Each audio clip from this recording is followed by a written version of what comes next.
Hi guys, good evening all of you. आज हम इस वीडियो में क्लास 10th के गणित में निर्देशांक ज्यामिति चैप्टर को कवर करेंगे और हमने इस वीडियो में बहुत ही महत्वपूर्ण प्रश्न ढूंढ कर रखे हैं इस वीडियो में। और ये मान के चलिए कि बोर्ड परीक्षाओं में आपके यहाँ से 5 अंक पक्के हो जाएंगे इस वीडियो से। चलते हैं, वीडियो शुरू करते हैं। पहला प्रश्न आपके सामने, और जैसा कि मैंने यहाँ इंडिकेट भी किया है कि ये प्रश्न आपके लिए बहुत ही महत्वपूर्ण है। जांच कीजिए कि क्या बिंदु, 3 बिंदु दिए गए हैं आपको, ये बिंदु समद्विबाहु त्रिभुज के शीर्ष हैं। यानी कि ये समझिए कि यहाँ त्रिभुज के 3 शीर्ष दे रखे हैं आपको। अब ज्ञात करना है कि ये त्रिभुज समद्विबाहु त्रिभुज है या नहीं। इसकी जगह मान लीजिए समद्विबाहु त्रिभुज या समबाहु त्रिभुज भी हो सकता है, समकोण त्रिभुज भी हो सकता है। तो आपको इस मेथड पे कि आपको ये फॉर्मूला यूज करा करके, बीच की दूरी का फॉर्मूला प्रयोग करा करके आपसे एक प्रश्न ये पूछ सकता है। चाहे मान लीजिए यहाँ पे प्रश्न बदल दे कि 4 शीर्ष दे दे इसकी जगह पे, एक और यहाँ कोई बिंदु दे दे, जैसे 2,3 दे दिया। अब पूछ सकता है कि ये 4 जो बिंदु दिए गए हैं ये आयत के शीर्ष हैं या वर्ग के शीर्ष हैं। इस तरह से आपसे प्रश्न पूछ सकता है। तो आपको मैं वो कंडीशन बता दूंगा कि आयत के लिए क्या प्रूफ करना है आपको, और वर्ग के लिए क्या प्रूफ करना है, या समकोण त्रिभुज के लिए क्या प्रूफ करना है। केवल आपको ये मानिए ये फॉर्मूला आपको यूज करना है इसमें। और कैसे करेंगे चलो बताते हैं आपको हम। जैसे आप इस बिंदु को ए मान लें, इसको बी और इसको सी। जैसा कि मैंने यहाँ मान लिया ए बी सी, ये त्रिभुज के 3 शीर्ष हैं। अगर मान लीजिए मैं एक एग्जाम्पल तौर पे मैं आपका यहाँ एक त्रिभुज बना दूँ, ऐसे ए बी सी। हमें ये भुजा निकालनी है तो इस बिंदु से इस बिंदु के बीच की दूरी निकालेंगे, जिसे हम ए बी बोलेंगे। क्या बोलेंगे? A B. तो ए बी बराबर होगा, फॉर्मूला तो आपका ये लिखा ही है बीच की दूरी का, x1 माइनस x2 का होल वर्ग प्लस y1 माइनस y2 का होल वर्ग अंडर के अंदर। लेकिन आपको एक बात यहाँ ध्यान रखनी है, x1 माइनस x2 को आप ऐसे भी लिख सकते हैं x2 माइनस x1, उल्टा करके भी लिख सकते हैं। इसमें कोई परेशान होने की ज़रूरत नहीं है आपको। जैसे आप लगा पाएँ वैसे फॉर्मूले को लगा सकते हैं, चाहे x1 माइनस x2 या x2 माइनस x1। ठीक है, तो चलते हैं प्रश्नों को हल करते हैं। ए बी निकालेंगे तो ए ये है और बी ये है। तो इसमें क्या करेंगे आप, 5 में से 6 को घटाएंगे। यहाँ देखो 5 माइनस 6 होल स्क्वायर, तो यूँ की तो रहेगा ये वाला। अब रखेंगे आप y2 minus y1 minus y2, तो y1 की वैल्यू -2 है, यहाँ रख दी। और y2 की वैल्यू है 4, तो यहाँ 4 रख दिया आपने। लेकिन बीच में चिन्ह माइनस का, इसलिए हमने ये बीच में चिन्ह माइनस का रखा है। अब 5 में से 6 घटाने हैं आपको, तो यहाँ माइनस का 1 बचेगा। -2 और -4 -6 हो जाएगा। अब -1 का वर्ग करेंगे तो 1 होता है, और -6 का वर्ग करेंगे आप तो क्या आएगा, 36 आएगा। 6 गुणा 6 36, और माइनस का जब स्क्वायर करते हैं तो प्लस का हो जाता है, और 36 और 1 37 होता है। यहाँ तक समझ में आ गया होगा आपके। इसी प्रकार से अब हम बी सी निकाल रहे हैं, बी से सी की दूरी। तो इसमें क्या करेंगे आप, पहली संख्या क्या है इसमें, x1 6 है और x2 कितनी है, 7। अब इसे x1 और y1, इसे x2 और y2 मान लेंगे। उसी प्रकार से आप इस फॉर्मूले में लगा देंगे। तो 6 माइनस 7 आपने रख दिया यहाँ पर, देखिए 6 माइनस 7, 4 माइनस के 2। तो अब यहाँ देखिए एक तो फॉर्मूले की माइनस आएगी ये वाली, और एक यहाँ माइनस पहले से दे रखी है, तो दोनों माइनस माइनस प्लस हो जाएंगे, इसलिए मैंने यहाँ पे ये प्लस का चिन्ह लगाया है।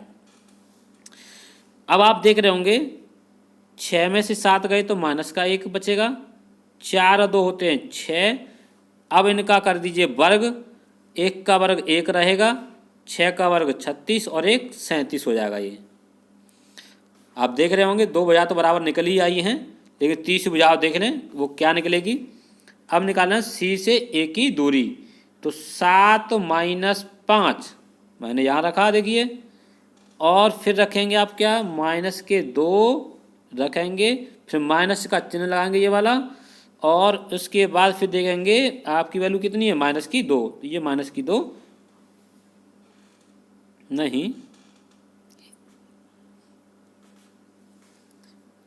y1 माइनस y2, तो y1 हो गई आपकी ये और y2 हो गई -2। तो ये प्लस आएगा यहाँ पर, ये गलत हो गया है, आप इसे करेक्शन कर लेंगे, क्योंकि अब c और जब a में लेंगे आप तो -2 में से -2 घटाएंगे तो ये वाला प्लस का हो जाएगा, और ये हो जाएगा आपका 2 में से 2 गया तो 0 कट जाएगा ये। तो आप यहाँ इस पार्ट को करेक्शन कर लेंगे, ये आपका पार्ट यहाँ मान लीजिए गलत हो गया है, ठीक है। अब यहाँ बचेगा क्या, ये आपका यहाँ प्लस हो गया, तो -2 और +2 ये तो हो गया आपका पार्ट 0 हो जाएगा। अब इस 7 में से 5 गए तो कितने बचेंगे, 2 बचेंगे, और 2 का वर्ग करेंगे तो 4, और फिर वर्गमूल ऊपर से लगा हुआ है तो क्या रह जाएगा आपका, केवल 2 रह जाएगा, ये क्या रह जाएगा 2। तो आप इसकी वैल्यू यहीं नोट कर लीजिए नीचे, ये 2। तो आप ये देख रहे होंगे कि ए बी बराबर बी सी है लेकिन सी ए के बराबर नहीं है, अर्थात इस त्रिभुज में 2 भुजाएं बराबर हैं। कौन कौन सी भुजाएं बराबर हैं, एक तो ए बी और बी सी, ये भुजा और ये भुजा बराबर हैं। तो आप कह सकते हैं ये त्रिभुज समद्विबाहु त्रिभुज है। और यदि आपको वो कहे वर्ग के शीर्ष प्रूव करने हैं तो मान लीजिए आपके पास एक वर्ग दिया ये वाला, यहाँ पर मान लीजिए ए है, यहाँ पर बी है, यहाँ पर सी है, यहाँ पर डी है। तो आपको वर्ग प्रूव करने के लिए पहले क्या करेंगे, ये चारों भुजाएं ज्ञात करनी पड़ेंगी आपको, और चारों भुजाएं बराबर दिखानी पड़ेंगी, यानी कि ए बी बराबर बी सी बराबर सी डी बराबर डी ए। चारों भुजा निकाल लेंगे, यानी ए से बी के बीच की दूरी निकालेंगे आप, ये वाली दूरी, और फिर बी सी निकालेंगे, यानी बिंदु बी से सी के बीच की दूरी, और फिर सी डी और डी ए। इस तरह से चारों भुजाएं आप बराबर दिखा देंगे। और उसके बाद अगली प्रोसेस क्या रह जाएगी, फिर विकर्ण, यानी कि वर्ग के विकर्ण एक दूसरे के बराबर होते हैं ये वाले। तो ए सी आपने निकाला, फिर बी और डी निकाला, ये दोनों बराबर हो जाने चाहिए, तो आप कह देंगे ये वर्ग के शीर्ष हैं। समबाहु त्रिभुज की पूछे तो आपको तीनों भुजा निकालनी है, और तीनों भुजा कैसे आएंगी, बराबर आएंगी।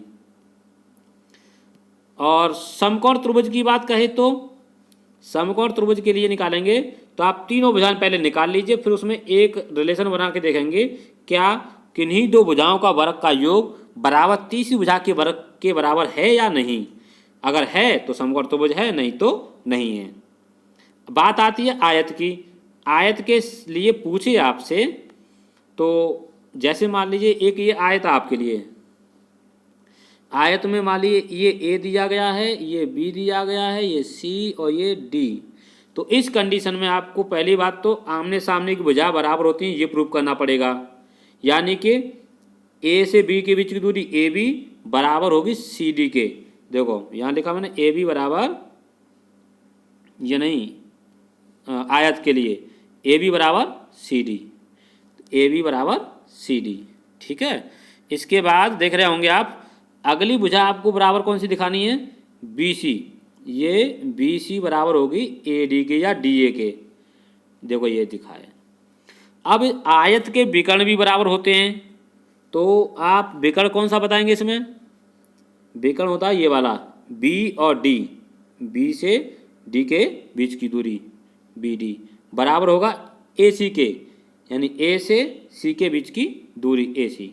तो ये बिंदु आप नोट कर लीजिए कि आपको इन कंडीशन पर प्रश्न जरूर पूछ सकता है। एक प्रश्न तो पूछना है उसको, चाहे वो त्रिभुज को लेके पूछे, समबाहु हो या समद्विबाहु हो या समकोण हो या वर्ग या आयत। ये आपके 5 कैटेगरी के प्रश्न बन गए। मैंने एक कैटेगरी का आपको करा दिया है जिसमें त्रिभुज को लेकर के तो उसके आधार पे आप इन प्रश्नों को हल करके देख लेंगे। आपको फॉर्मूला वही लगाना है बीच की दूरी वाला, इसीलिए मैंने ज़्यादा आपको परेशान करने के लिए ज़्यादा प्रश्न नहीं बनाए वीडियो में, केवल वही प्रश्न रखे हैं जो वीडियो में वो आपकी बोर्ड परीक्षाओं में आने की प्रबल संभावना है। अब आपको ये जानकारी तो होगी कि मूल बिंदु के निर्देशांक 0 0 होते हैं। एक्स अक्ष का समीकरण पूछे आपसे तो y बराबर 0 और y अक्ष का पूछे तो x बराबर 0। अगला प्रश्न आपके सामने देखिए, उस बिंदु के निर्देशांक ज्ञात कीजिए जो बिंदुओं इतने और इतने को मिलाने वाले रेखाखंड को 2:3 के अनुपात में विभक्त करता हो या विभाजित करता हो। बढ़िया प्रश्न है, ऐसे प्रश्न परीक्षा में आते हैं अक्सर। तो देखिए, एक बिंदु जो रखा है हमने यहाँ लिख लिया और ये बिंदु जो रखा है वो हमने यहाँ लिख लिया, अनुपात को यहाँ रख लिया। यानी कि हमने देखो नीचे लिखा है पहले कोऑर्डिनेट को x1 y1, दूसरे को x2 y2 और ये जो अनुपात है उसे m1 और m2 मानते हैं। ठीक है, अब आपका जो सूत्र है कि ये कौन से अनुपात में, यानी जो दिया है कि इस अनुपात में विभाजित करने वाले बिंदु के जो निर्देशांक का फॉर्मूला होता है वो ये होता है, क्या है, m1 x2 plus m2 x1 बट्टे m1 plus m2, m1 y2 plus m2 y1 बट्टे m1 प्लस m2। इस फॉर्मूले में आप ये वैल्यू जो दे रखी हैं आपको, इसमें से वैल्यू को देख देख करके रख दीजिए, वो आपका आंसर आ जाएगा। देखिए कैसे, m1 की वैल्यू रखनी है तो m1 की वैल्यू 2, आपने 2 लगा दिया। उसके बाद x2 है तो x2 की वैल्यू कितनी है 4, तो यहाँ 4 लगा दिया आपने। इसके बाद m2 की वैल्यू कितनी है 3, तो 3 लगा दिया आपने यहाँ पर। फिर है x1 की वैल्यू -1 है तो इसने ब्रैकेट में बंद करके x1 की वैल्यू -1 लगा दी। ठीक, 2 + 3 नीचे रख देंगे क्योंकि m1 प्लस m2 है तो 2 + 3 नीचे आ जाएगा। इसके बाद इसी प्रकार से आप इसके मान भी लगा लेंगे। अब हल करेंगे इसे, देखिए 4 × 2 होता है 8, तो 8 आ गया, और -1 का गुणा 3 में करेंगे तो -3 हो जाएगा। अब जब इसे हल करेंगे आप तो देखिए 8 में से 3 गए तो 5 बचेंगे और बट्टे 5 जो के, तो 5 से 5 काटेंगे तो कितनी बच जाएगा, 1 बच जाएगा। और ये 21 हैं प्लस के और माइनस के 6, 21 में 6 गए तो 15 बचेंगे और बट्टे 5 है, 5 का भाग अगर 15 में देंगे तो कितनी बच जाएगा, 5 या 15, तो 1,3 आपका सॉल्यूशन आ गया इसमें। तो कह सकते हैं 1,3 इसके निर्देशांक हो गए बिंदु के, जो बिंदु उन्होंने पूछा यहाँ पर। अब यहाँ आपसे प्रश्न दूसरी तरीका से पूछ लिया जाए आपसे कि बिंदु इतने और इतने को मिलाने वाली रेखा को समत्रिभाजित करने वाले बिंदु के निर्देशांक ज्ञात कीजिए। समत्रिभाजित का मतलब है जैसे एक बिंदु ये है और एक बिंदु ये है, ये रेखा हमने मिला दी आपके सामने। अब इसको 3 भागों में बांटना आपको बराबर बराबर, तो मान लीजिए ये 3 भाग हमने बराबर बराबर कर दिए। तो जब इस बिंदु के अगर निर्देशांक देखेंगे तो देखिए इधर 2 भाग हैं, इधर 1 भाग है, तो इसे आप कहेंगे 1:2 के अनुपात में विभक्त कर रहा है ये। और इस बिंदु की बात करें तो इस साइड में 2 भाग हैं और इस साइड में 1 भाग है, तो 2:1 में। तो इस तरह से आप इन दोनों बिंदुओं के निर्देशांक ज्ञात कर सकते हैं अगर प्रश्न ऐसा कोई आपसे पूछता है तो। बात समझ में आ गई होगी। किसी रेखाखंड को समान 4 भागों में विभक्त करना है, समान 4 भागों में, जैसे 1 2 1 यहाँ हो गया, 2 यहाँ हो गया, ये 4 भाग हो गए। देखो 1 भाग ये हो गया, दूसरा, तीसरा, चौथा। तो आप इन बिंदुओं के निर्देशांक ज्ञात कर सकते हैं। कैसे करेंगे कि अगर मान लो इसके ज्ञात करने हैं आपको, तो इधर तो 1 भाग है तो आप 1 लिखेंगे और इधर टोटल 3 भाग हैं तो 1:3, यानी कि इन बिंदुओं से जाने वाली रेखा को 1:3 के अनुपात में विभक्त करने वाले बिंदु के निर्देशांक ज्ञात कर लेंगे तो ये बिंदु निकल आएगा। ऐसे ही अब इसके ज्ञात करने हैं तो इधर 2 हैं, इधर 2 हैं, तो इससे 2:2 में आप निकाल सकते हैं। और बाद बाकी फिर आपसे रह गया कौन सा बिंदु, ये वाला बिंदु रह गया। इस वाले के लिए कैसे ज्ञात करेंगे, इस वाले के लिए देख रहे हैं कि आप इधर 3 भाग हैं, इधर 1 भाग है, तो ये 3:1 के भाग में विभक्त हो जाएगा। तो इस अनुपात को लगा करके आप निर्देशांक निकाल सकते हैं इन बिंदुओं के। इस पे आधारित प्रश्न बना करके पूछ सकता है आपसे। चलते हैं अगले प्रश्न की ओर। अब ये प्रश्न उसका उल्टा कर दिया, ये पूछ रहा है कि ये बिंदु जो है इन दोनों बिंदुओं को मिलाने वाली रेखा को कौन से अनुपात में विभक्त करता है। तो आपको इसको मान लीजिए, ये जो फॉर्मूला होता है, ये फॉर्मूला बराबर हो जाएगा आपके 1 और 6 के बराबर, यानी -1, 6 के बराबर। इसमें आप वैल्यू लगा दीजिए कि ये x1 y1 है और ये x2 y2 और m1 m2 आप अपनी ओर से मान लीजिए और रख दीजिए फॉर्मूले में। ये बिंदु आंसर एक तरह से आपके लिए मान के चलिए। अब m1 की वैल्यू कितनी है, m1 की वैल्यू नहीं दी आपको तो यों के तो रख दीजिए इसे। x2 की वैल्यू कितनी है, x2 की वैल्यू 6 है तो आपने 6 यहाँ रख दिया। इसके बाद देख रहे होंगे आप प्लस m2 को यों के तो उतार लिया आपने। x1 की वैल्यू कितनी है, -3 है तो आपने यहाँ रख दी।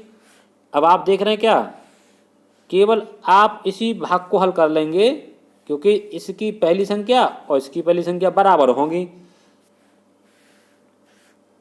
तो आपने -1 को बराबर रख दिया इस भाग के बराबर, ये 6m हो जाएगा हल करने पर और ये -3m2 हो जाएगा। देखिए अब आप क्या करेंगे, क्रॉस मल्टीप्लाई कर लेंगे।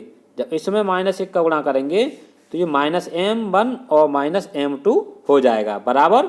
ये संख्या आपने यों की तो यहाँ पर उतार दी। अब यहाँ से क्या करेंगे आप, m2 ये -3 है ना इधर, इसे अब लेफ्ट हैंड में लेके आएंगे, इधर लाएंगे तो प्लस की हो जाएगी। देखिए तो मैंने यहाँ प्लस की 3m2 कर दिया। बाद बाकी जो संख्या आपकी ये -m2 है वो यहाँ लिख लिया, यानी कि मैं एक पक्ष में ले आया m2 को और दूसरे पक्ष में ले जा रहा हूँ m1 को। तो 6m1 यहाँ पर यों के त्यों और माइनस की m1 है वो इधर आके प्लस की m1 हो गई। अब आप देख रहे होंगे 6 और 1 तो 7m1 हो जाएंगी, इधर 3 में से 1 गया तो 2 बचेंगी। अब आप इसमें क्या ज्ञात करना चाह रहे हैं, m1 और m2 में अनुपात। तो m2 को इसके नीचे ले जाएंगे क्योंकि जो गुणा में है तो भाग के रूप में जाएगी उधर, तो ये बन जाएगी m1/m2। और ऐसे ही 7 को इधर लाएंगे 2 के नीचे तो ये 2/7 हो जाएगा, क्योंकि 7 इधर गुणा में है दूसरे पक्ष में जाएगा तो भाग के रूप में जाएगा।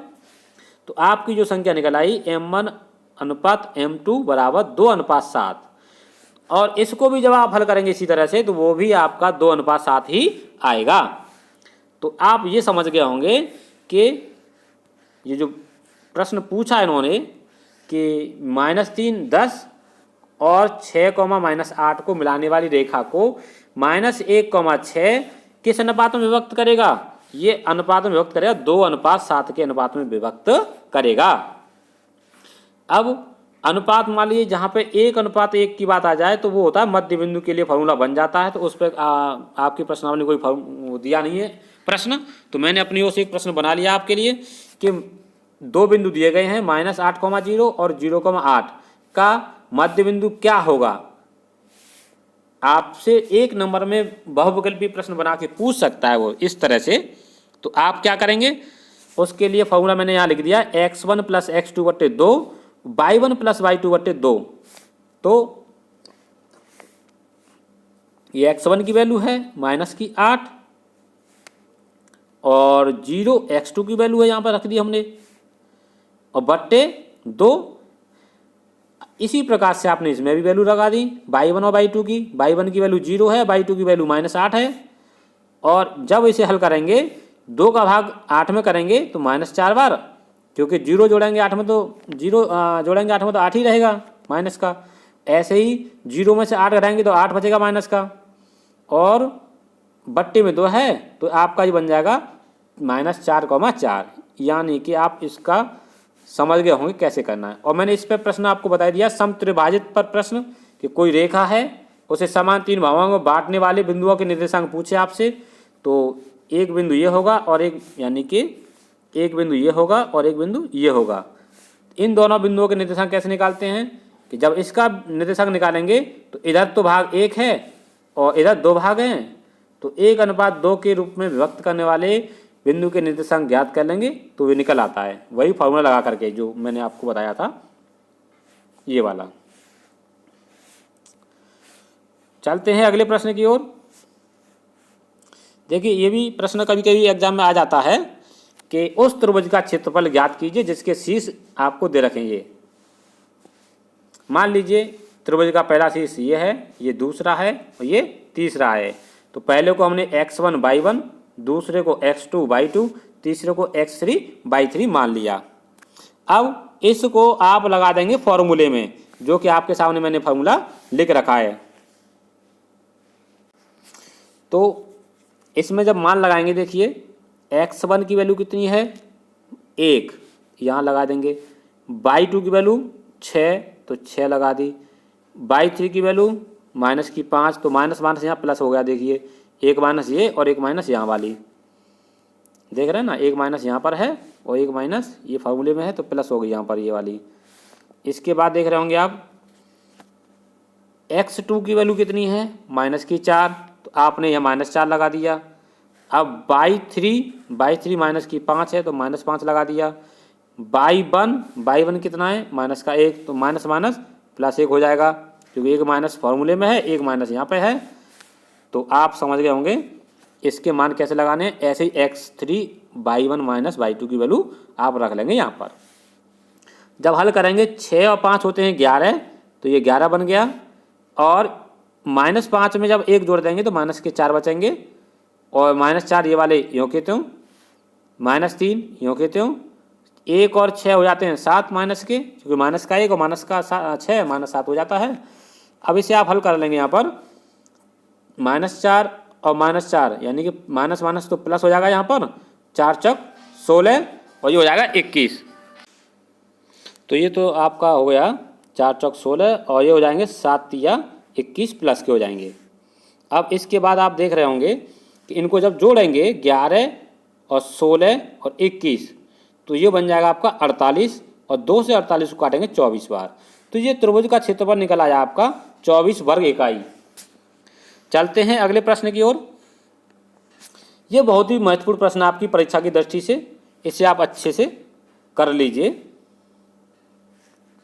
जैसा कि आप देख रहे हैं इसमें पूछा है k का मान, और 3 बिंदु दिए गए हैं, तीनों बिंदु संरेख हैं। और संरेख के लिए मैं बताऊं आपको, त्रिभुज का क्षेत्रफल बराबर रखेंगे 0 के, तो वो मानिए संरेख हैं। कभी कभी आपसे पूछ लेता है सिद्ध कीजिए कि दिए गए 3 बिंदु संरेख हैं, तो उसके लिए आप क्या करेंगे कि उसमें त्रिभुज का क्षेत्रफल का फॉर्मूला लगाएंगे और उसका मान 0 निकाल देंगे। अगर त्रिभुज का क्षेत्रफल का मान 0 हो जाए तो आप कहेंगे वो तीनों बिंदु संरेख हैं। तो आप यहाँ k की वैल्यू पूछिए, तो आप क्या करेंगे, ये आपका त्रिभुज का फॉर्मूला है, बराबर 0 रख देंगे, और 1/2 को जब इधर लाएंगे राइट हैंड में, तो वो 0 हो जाएगा। बचेगा आपका, उसमें आप मान लगा देंगे। x1 की वैल्यू कितनी है यहाँ पर 2 है, तो आप 2 लगा देंगे। y2 की वैल्यू कितनी है, यहाँ k है, तो आपने k लगा दिया। -y3 की वैल्यू -3 है, तो माइनस माइनस यहाँ प्लस हो गई। अब x2 की वैल्यू देखिए यहाँ पर कितनी है 4 है, तो आपने x2 की वैल्यू 4 लगा दी। और y3 माइनस की 3 है, तो यहाँ -3 लगा देंगे। और y1 की वैल्यू 3 है, तो ये 3 आ गई यहाँ पर। अब बीच में जो चिन्ह माइनस का, वो फॉर्मूले वाला चिन्ह माइनस का, ठीक है। अगली संख्या ऐसी मान लगा लीजिए इसमें x3 और y1 y2 की वैल्यू आप यहाँ से लगा लेंगे। अब जब हल करेंगे इसका, देखो 2 का गुणा k में किया 2 k हो जाएगा, 3 दूनी 6, और 4 का गुणा करेंगे 3 में तो 12, और इस 4 का गुणा करेंगे 3 में तो ये भी 12, और 6 तिया 18 और माइनस के 6 के। यानी कि आप जो छोटे ब्रैकेट हैं उनको खोलेंगे तो गुणा कर देंगे जो बाहर दी गई संख्या से। अब इसमें आप देख रहे होंगे k को मैंने एक जगह कर लिया है ये, और 6 और 18 प्लस के हैं पास पास रख लिए, -12 मैंने अलग रख दिए। अब आप देख रहे होंगे जब इसे हल करते हैं 18 और 6 24 होते हैं, 12 24 होते हैं। ये 24 प्लस के हैं और ये 24 माइनस के हैं, तो माइनस के प्लस से कट जाएंगे, यहाँ 0 बचेगा। और -4 के बराबर 0, अर्थात -4 को जब 0 की तरफ ले जाएंगे तो 0 हो जाएगा, और k की वैल्यू आपकी निकल आएगी 0, अर्थात k बराबर 0 के लिए ये तीनों बिंदु संरेख होंगे। अगला प्रश्न आपके सामने, कभी कभी ऐसे प्रश्न भी आपकी परीक्षा में आ जाते हैं, तो इसको भी देख लीजिए आप। बाई अक्ष पर एक ऐसा बिंदु ज्ञात कीजिए जो बिंदुओं इतने और इतने से समदूरस्थ हो, यानी समान दूरी पर हो। तो देखिए समान दूरी के लिए क्या करेंगे, बाई अक्ष पर जो बिंदु माना जाता है, मैंने आपको पहले बताया था, ये बाई अक्ष, ये एक्स अक्ष, इस बाई अक्ष पर कहीं पे भी कोई बिंदु लेंगे तो उसका भुज तो होगा 0 और कोटि होगी मान लीजिए कोई भी एक संख्या बाई मान ली हमने। इस तरह से हमने ये निर्देशांक मान लिए बाई अक्ष पर। अब इसकी दूरी निकालेंगे इस बिंदु से और इस बिंदु से, और ये दोनों दूरियां कैसे आनी चाहिए, बराबर आनी चाहिए। तो हम बराबर रख लेते हैं, बीच की दूरी का सूत्र लगाएंगे। जब हम लगा रहे हैं 6, 5 को 0 बाई से अगर वो करेंगे, इस फॉर्मूले में लगाएंगे बीच की दूरी वाले में, तो 6 माइनस 0 ये रख दिया, 5 माइनस बाई ये रख दिया, यानी कि समझ गए होंगे x1 माइनस x2 और ये y1 माइनस y2। इसी प्रकार से आप लगाएंगे फिर किसमें, इन दोनों के लिए, ये x1 y1 ये x2 y2। तो कैसे लगाएंगे, -4 माइनस 0 -4 माइनस 0, 3 माइनस बाई का होल वर्ग, सब में होल वर्ग लगा है। अब आप देखिए अंडरूट से आप अंडरूट को काट सकते हैं और 6 का वर्ग होता है 36, a माइनस बी का होल स्क्वायर बराबर होता है a का वर्ग minus 2ab plus B square. तो 5 का वर्ग 25 हो जाएगा और 2ab करेंगे तो 5 दूनी 10 22 और ये बाई स्क्वायर। ठीक है, इसी प्रकार से 4 का वर्ग करेंगे 16 हो जाएगा और 3 का वर्ग करेंगे तो 9 हो जाएगा, बाई का वर्ग करेंगे तो बाई स्क्वायर और जो 2ab कितना बनेगा, 3 बाई में 2 का गुणा कर देंगे तो 6 बाई हो जाएगा। ये आप इस फॉर्मूले से खोल लेंगे, इस प्रसार कर लेंगे फॉर्मूले से इसका। अब देख रहे होंगे 16 9 होते हैं 25 और यहाँ 25 दिया, इसे डायरेक्टली आप काट के हल कर सकते हैं या फिर आप इस तरह से हल कर लें। और देख रहे होंगे 10 बाई को 6 बाई के पास ले जाएंगे तो माइनस की 10 बाई इधर आके वो प्लस की 10 बाई हो गई, और यहाँ 6 बाई पहले से माइनस की दी है वो हमने यहाँ रख ली, समझ गए होंगे आप। ये 10 इधर जाके प्लस की, ये 6 यों की, तो बाद बाकी यहाँ संख्या बची थी आपकी 36, ये 25 से हमने 25 काट दिए थे, केवल 36 बचेगी और 36 यहाँ पे है। या फिर आप इन दोनों को ऐसे हल कर सकते हैं कि 36 और 25 जोड़ लिए 61 हो गए और 25 को इधर से लाएंगे ये जोड़ करके तो ये माइनस हो जाएंगे, घटा करके वही संख्या बचेगी। आप कैसे भी हल कर लें, बात एक ही पड़ेगी। और 4 से 36 को काटेंगे 9 बार तो आपका कोऑर्डिनेट निकल आएगा 0,22 था, बाई की वैल्यू आ गई 9 तो 0,9 हो गई। प्रश्न ठीक है, कभी कभी ऐसे प्रश्न पूछ लिए जाते हैं। अगला प्रश्न आपके लिए इस वीडियो का अंतिम प्रश्न है ये समझिए, आपके ये 7 प्रश्न मैंने बनाए हैं और लगभग 7 प्रश्नों में से आपकी बोर्ड परीक्षाओं में 2 प्रश्न आपको मिल जाएंगे, जिनके टोटल 5 अंक आपको मिल जाएंगे। इस प्रश्न को और देख लीजिए आप कैसे करना है आपको। बाई का वह मान ज्ञात कीजिए। तो देखिए इस प्रश्न में जो पूछ रहा है कि बाई का वह मान ज्ञात कीजिए जिसके लिए बिंदु इतने और इतने के बीच की दूरी 10 दी गई है। बहुत ही महत्वपूर्ण प्रश्न है, आपकी बोर्ड परीक्षाओं में इसके आने के चांसेस बहुत ज़्यादा हैं। इसका मतलब ऐसे प्रश्न आने की चांसेस ज़्यादा हैं। आपको 2 बिंदु दे रखे होंगे जिसमें एक चर आपको बाई है या सी है या बी है या ए है, ऐसे करके कुछ दे देगा और दूरी देगी, उनकी बीच की दूरी देगा आपको और ज्ञात कराएगा उसका मान। तो मान लीजिए इन दोनों के बीच की दूरी हमने 10 मान ली, वो 10 यहाँ रख दी और बीच की दूरी का फॉर्मूला हमने ये लिख दिया। अब आप इसमें x1 और y1, x1 x2 और y1 y2 की वैल्यू आप यहाँ से देख करके लगा देंगे। इसमें जैसे x1 की वैल्यू कितनी है 2, तो यहाँ 2 लगा देंगे और x2 की वैल्यू कितनी है 10, तो आप 10 लगा देंगे। और डायरेक्टली में आप समझिए पहली संख्या में से दूसरी संख्या घटाइए, 2 - 10 यहाँ लिख दीजिए और दूसरी संख्या में से दूसरी संख्या घटाएंगे तो -3 - 22। अब आप जब इसे हल करेंगे 2 में से 10 घटाएंगे तो माइनस का 8 बचेगा और वर्ग करेंगे तो प्लस का 64 हो जाएगा। और प्लस का 64 जब 100 के पास लाएंगे तो 100 में से 64 जाएंगे तो 36 बचेगा। कितना बचेगा 36। अब 36 के बाद आप देखेंगे यहाँ पर 36 6 का वर्ग होता है, तो हमने 6 के स्क्वायर के रूप में लिख दिया यहाँ पर। अब वर्गमूल लेने पर जब भी किसी संख्या का वर्गमूल लेते हैं तो उसके आगे हम प्लस माइनस का चिन्ह लगा देते हैं, क्योंकि वो प्लस की और माइनस की दोनों की संख्या हो सकती है।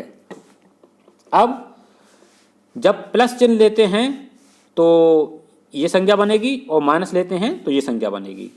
अब क्या करेंगे, 6 को आप इधर लाएंगे तो माइनस का हो जाएगा, और 22 को इधर लाएंगे ये तो माइनस से इधर आके प्लस का हो जाएगा।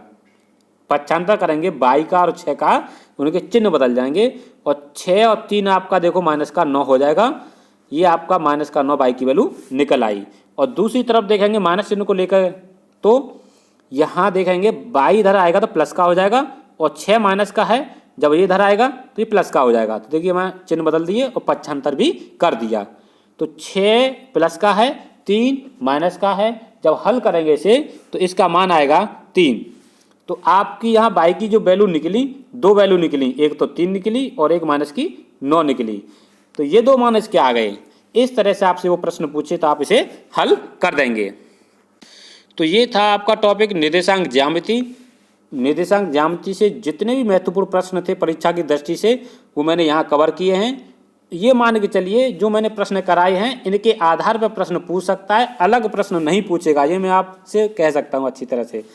केवल और केवल मेरे जो प्रश्न हल किए गए इनके आधार पर प्रश्न पूछ सकता है, अलग प्रश्न नहीं आएगा। तो आप इतने ही प्रश्नों को अच्छी से रिवीजन में ले आइए। बस रिवीजन में ले आएंगे तो आप उसे समझिए कि आपके इस वीडियो से 5 अंक पूरे हो जाएंगे। इससे पहले भी मैंने आपको एक वीडियो दिया था बना करके, आपने वो न देखा हो तो उसका लिंक मैं डिस्क्रिप्शन में दे दूंगा, जहाँ से आप उसे देख पाएंगे। वो वीडियो है आपका वास्तविक संख्याओं पर, जो कि आपका 5 नंबर का वीडियो है और 5 नंबर का ये वीडियो है। और दोनों ही वीडियो लगभग मानिए आधे घंटे की हैं, 30 मिनट की 32 मिनट की वो भी है, और 30-32 मिनट की ये भी हो जाएगी वीडियो। टोटल मान के चलिए आपके 1 घंटे में 10 नंबर का पूरा मटेरियल है। तो आप वीडियो मिस ना करिए, पूरा वीडियो अच्छे से देख करके दोनों वीडियो को अपने 10 नंबर पक्के कर लीजिए। और वीडियो अच्छा लगा हो तो वीडियो को लाइक अवश्य करिए और अपने मित्रों को जरूर शेयर करिए, जिससे कि बोर्ड परीक्षा में उनके भी अच्छे अंक आए गणित पार्ट में। और यदि आप नए हैं तो हमारे चैनल को सब्सक्राइब जरूर कर लीजिए, जिससे आने वाली वीडियो का नोटिफिकेशन आपके पास सबसे पहले पहुंचे और आप हमारी वीडियो को सबसे पहले देखें। Thanks for watching this video.